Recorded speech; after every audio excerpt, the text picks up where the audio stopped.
ये एनीमे हमारा नहीं है, हमने इसे सिर्फ एक्सप्लेन किया है, वो भी एंटरटेनमेंट पर्पज से, सो कृपया इसको कॉपीराइट से दूर रखें।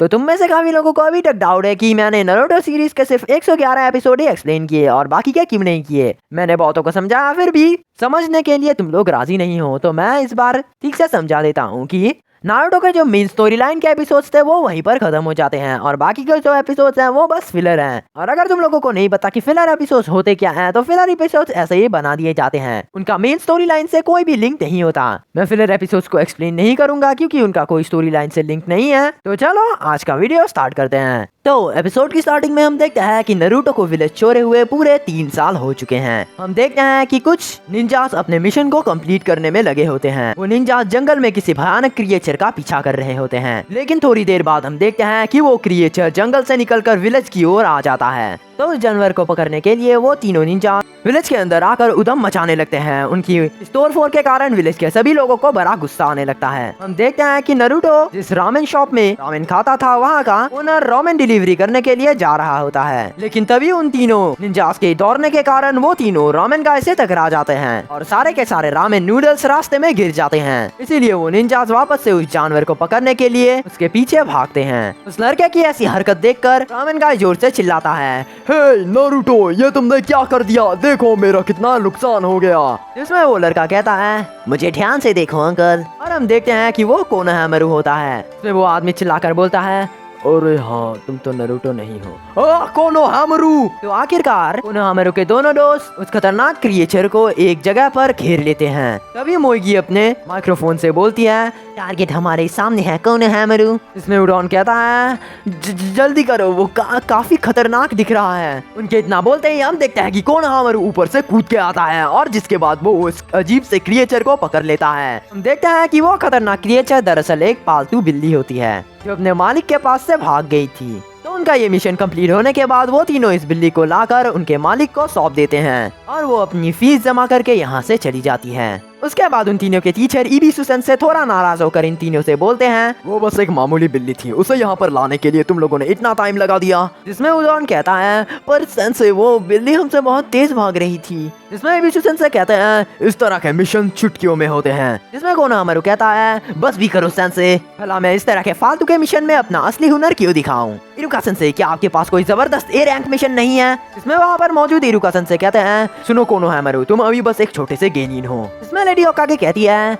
बिल्कुल, इसीलिए तुम्हें बस डी रैंक मिशन ही मिलेंगे। जिसमें कोनोहामारू कहता है, लेडी होकागे, मुझे इस तरह के मिशन बिल्कुल पसंद नहीं और आप जानती नहीं है आप किससे बात कर रही है। मैं वो हूँ जो 7th होकागे बनेगा। जो सुनकर लेडी सुनाडे कहती है, क्या 7th होकागे? अगर तुम 7th होकागे बनोगे तो 6th कौन बनेगा? इसमें कोनोहामारू कहता है, मेरा बिग ब्रदर नारुतो, और कौन? कोनोहामारू के मुंह से ये बात सुनते ही वहाँ पर मौजूद सभी लोग बिल्कुल चौंक जाते हैं। जिसके बाद कोनोहामारू और उसके दोनों दोस्त वहाँ से चले जाते हैं, लेकिन उस वक्त कोनोहामारू ने जो कहा वो सुनकर इरुका सेंसे और लेडी होकागे उसके बारे में सोचने लगते हैं। लेडी सुनाडे कहती है, वो लड़का कोनोहामारू वो बिल्कुल नारुतो की तरह ही है। इसमें इरुका सेंसे कहते हैं, हाँ सही कहा आपने, लेकिन नारुतो को विलेज छोड़े हुए काफी वक्त हो चुका है। जिसमें लेडी होकागे कहती है, मेरे ख्याल से उसे वापस आने का वक्त हो गया है, अब विलेज को उसकी जरूरत है। इरुका सेंसे तभी कहते हैं, जब वो जाने से पहले मुझसे मिला था तो उसने कहा था कि वो 6th होकागे बनेगा। जिसके बाद सीन चेंज होता है। हम विलेज के मेन गेट का सीन देखते हैं। दो लोग विलेज के अंदर आ रहे होते हैं, जिसमें विलेज के मेन गेट पे तैनात 2 निंजास उन दोनों को देखकर बिल्कुल खुश हो जाते हैं। उनमें से एक बोलता है, क्या ये वही है? हाँ ये वही है, ये लोग वापस आ गए हैं। वो लोग बहुत ही ज्यादा खुश हो जाते हैं। फिर हम मार्केट में देखते हैं कि एक लड़की जा रही होती है। हम देखते हैं कि वो साकुरा होती है। अभी कोनोहामारू और उसके दोस्त पीछे से साकुरा को पुकारते हैं। वो लोग साकुरा के पास आकर बोलते हैं, साकुरा तुम कहाँ जा रही हो? जिसमें साकुरा कहती है, मैं लेडी सुनाडे का काम करने के लिए गार्ड के पास जा रही हूँ। जिसके बाद कोनोहामारू आज का दिन कैसा गया साकुरा को बताने लगता है। उन्होंने एक बिल्ली को पकड़ा अपने डी रैंक मिशन के रूप में, जो सुनकर साकुरा को अपने पुराने दिन याद आ जाते हैं। इसके बाद वो सभी एक साथ गार्ड के पास पहुँच जाते हैं। साकुरा कहती है, हे लेडी सुनाडे ने हमें कुछ काम के लिए यहाँ पर भेजा है। जिसमें उनमें से एक गार्ड कहता है, काम बाद में, लेकिन सबसे पहले तुम विलेज में जाओ, तुमसे मिलने कोई आया है। जो सुनकर साकुरा बिल्कुल हैरान हो जाती है। साकुरा पूछती है, क्या कोई मिलने आए हैं? इसके बाद साकुरा भागते हुए विलेज के अंदर जाती है। हम देखते हैं नारुतो अपना बैग उतारता है और अपने चाकरा की मदद से एक पोल पर दौड़ते हुए चढ़ जाता है। जो देखकर मास्टर जिरा बोलते हैं, ये पहले वाली हरकतें तुमने वापस से शुरू कर दी। नारुतो उस बड़े से पोल में खड़ा होकर चिल्लाता है, मैं आ गया वापस मेरे विलेज में।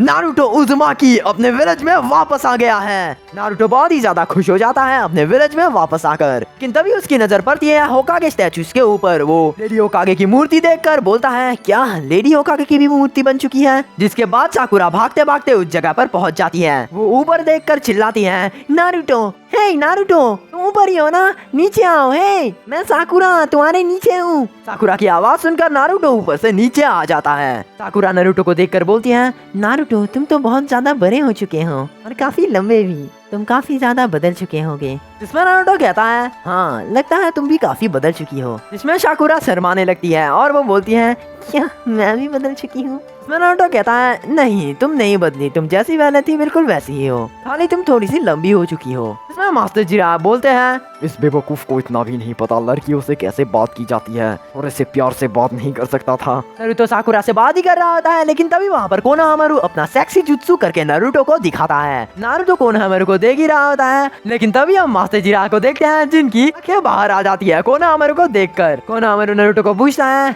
बिग ब्रदर मेरा जुत्सु कैसा है? जिसमें नारुतो कहता है, हे कोनोहामारू, मैं बच्चा नहीं रहा जो मैं ये सब हरकतें करूंगा। जो सुनकर कोनोहामारू बिल्कुल चौंक जाता है। कोनोहामारू बोलता है, बिग ब्रदर सच में बड़े हो चुके हैं।